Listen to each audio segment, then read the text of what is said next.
Let V and W be vector spaces over the same field F.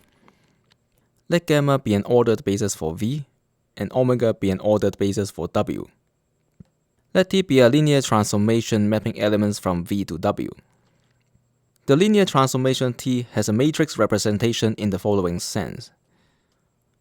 There exists an m by n matrix A with entries from F, such that A times the tuple representation of U with respect to gamma is equal to the tuple representation of T of U with respect to omega, and that's true for all vectors U in V. In other words, this product here captures what T does to U. It's possible to write down a formula for the entries of A in terms of V1 up to Vn and W1 up to Wm. But it's perhaps easier to look at an example to see how this is done.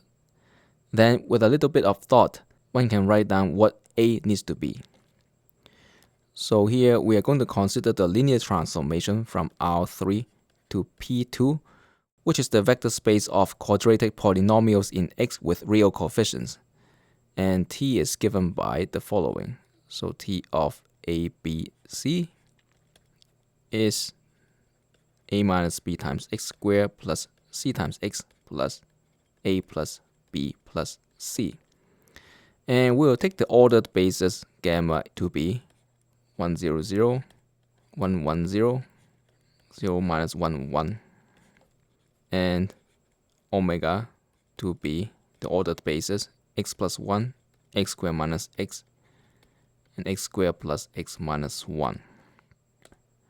So we're going to find this matrix A, and very often this matrix A is written as open square bracket, T close bracket, subscript gamma, superscript omega. So first of all, one can easily check that this is an ordered basis for R3, and this is an ordered basis for P2. The way to find the matrix representation of T is to first compute T of each of these basis elements in gamma. So we need to find this and write the result as a linear combination of omega.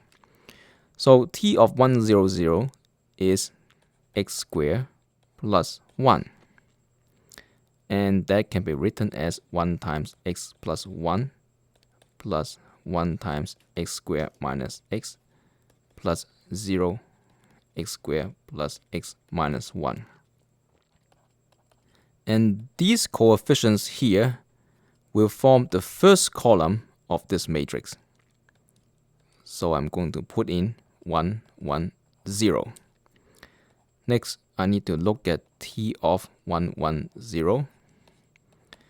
And if you plug 1, 1, 0 into A, B, and C, what you end up with is just the constant 2.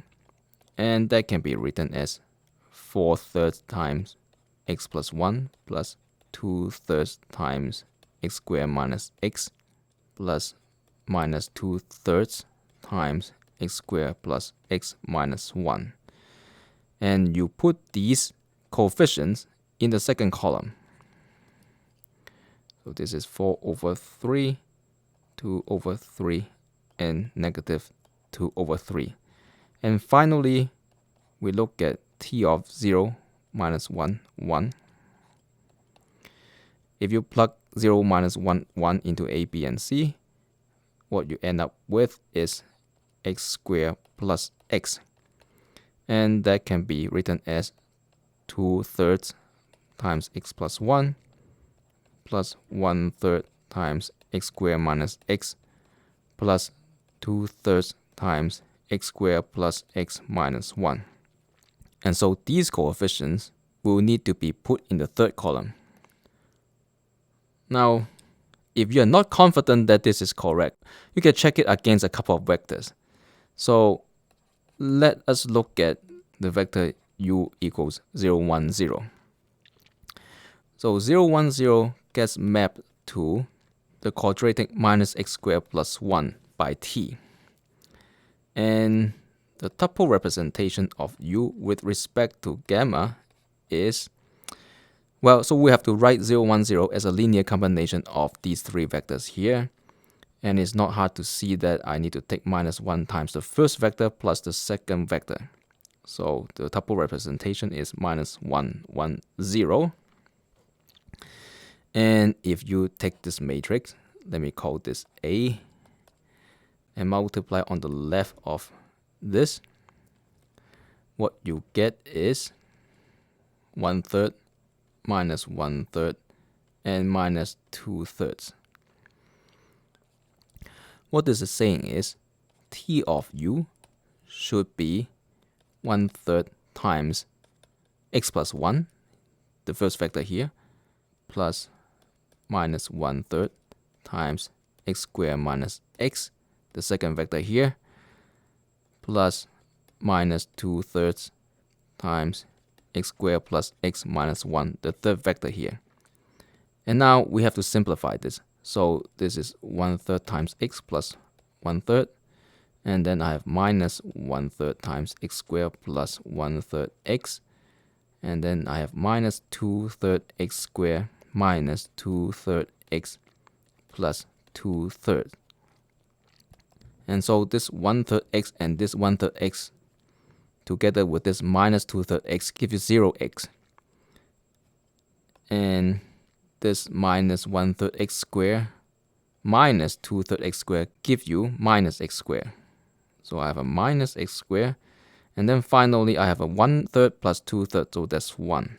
And that's precisely what we have here. And so this checks out. Now that we can represent linear transformations as matrices, we have a unifying framework for computations over all finite dimensional vector spaces. In other words, thinking about an n-dimensional vector space is essentially thinking about n tuples, and thinking about linear transformations is essentially thinking about matrices. The usefulness of this fact cannot be overstated, especially when it comes to developing computer software that works with vector spaces.